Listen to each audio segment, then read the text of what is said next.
What's up, guys? Hey, coach. How we doing? I'll go ahead and start just some injury updates. EJ, he had some symptoms following the game, so he's in the concussion protocol. And then just an update on Danny. He'll be out for the year. He broke his ankle, which is very unfortunate. So with that, I'll open up with questions. We'll go ahead and start with chat.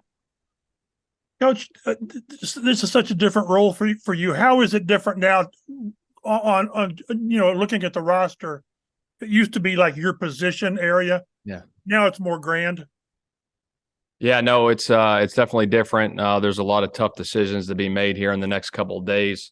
We're working through that right now. Tough decisions on both sides of the ball, special teams, all those different things. But the unfortunate part of this thing is we're probably gonna have to let some really good players go. And that's what's hard about this. But we got to work through those things and make the right decisions there. Raven. Coach, just kind of talk to me about what you saw from Daryl Baker and Dallas Flowers, not just from the Philadelphia game, but just throughout this preseason, getting those first team reps. Yeah, no, both of those guys have been really solid. They've been sticky in coverage. I know, obviously, the game yesterday, Dallas had some good pass breakups. Baker's been all over it.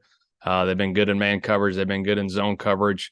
Really like where they're at. Credit to them. Credit to Coach Milo and Mike Mitchell for getting them there. So really excited about both those guys. And just how would you describe kind of their progression from where you saw them in OTAs to where we are now? Yeah, there's no doubt. You can see the jump just, being in the system that they're in, getting those reps over and over again, being in the right spots to make those plays. I think when all 11 guys are communicating out there, especially on the back end with different coverage techniques, I've seen the growth from them. The communication from them has been awesome. James. Shane, how did you evaluate Drew Ogletree throughout the preseason, and what went into the decision to start him in the preseason finale? Yeah, no, Drew's a really good route runner. He's physical. I know he's a little banged up, here and there during training camp. But he can run routes and he can make plays. And he made some plays, last night, which was really good to see on Thursday night.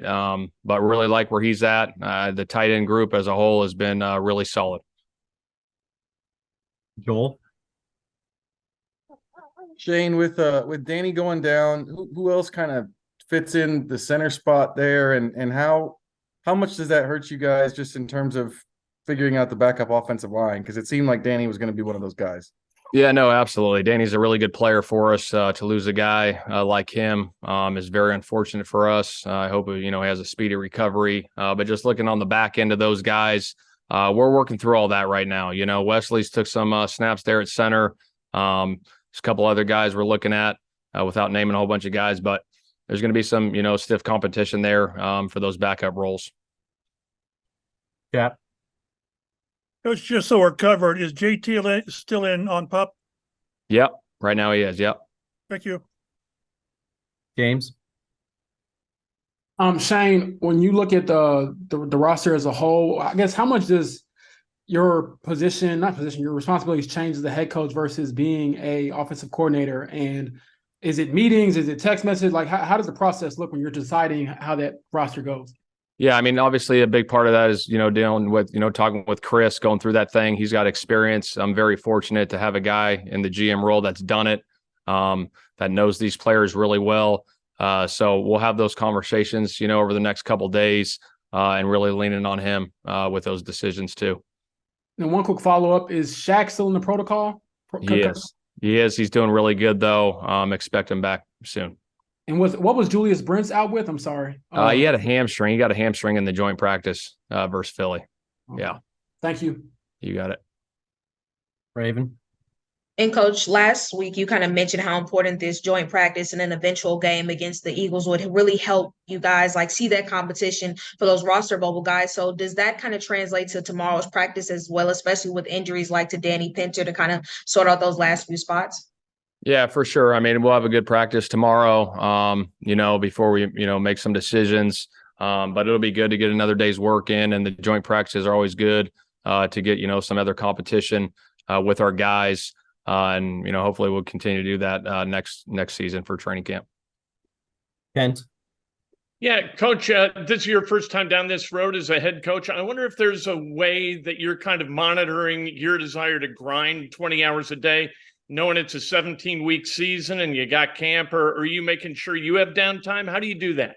Yeah, no, you have a schedule, you lay out a schedule, you lay out your weekly schedule on how you want to get things done and make sure you're detailed with it.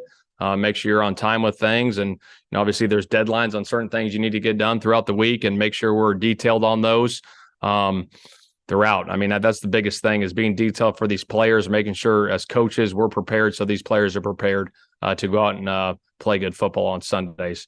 And then downtime, we'll have some downtime here, and next weekend we'll get a couple days. Players and coaches will get some time off next weekend to rest up for the season. Last one for George.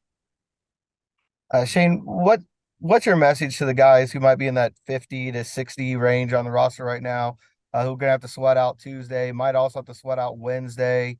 What do you tell them as they prepare for this week? Well, I think the biggest thing I told those guys today in the team meeting, just, appreciative of everyone that's been a part of this thing through training camp. 90 guys, you got to cut it down, and it's part of the business. And the guys that don't make it, just appreciate, everything they've done for us up to this point, and any way that I can help them going forward, I'll do that. Sorry, last one for Kevin. Thanks, Ricky. Shane, the tight end room obviously is pretty young. Mo's got some experience. What do you envision for Mo this season with such a young group? Yeah, no, he's a leader in there, obviously a veteran guy, and there's some good nucleus talent around him, just to be a leader. And we'll go from there. But the tight end group as a whole was really solid. I know we were in and out, banged up, injuries, but guys were stepping up during training camp. And that position is going to be, some tough decisions to be made there coming up in the next couple of days. Thanks, Coach. Awesome. Thank you, guys. Thanks, Coach. Appreciate it.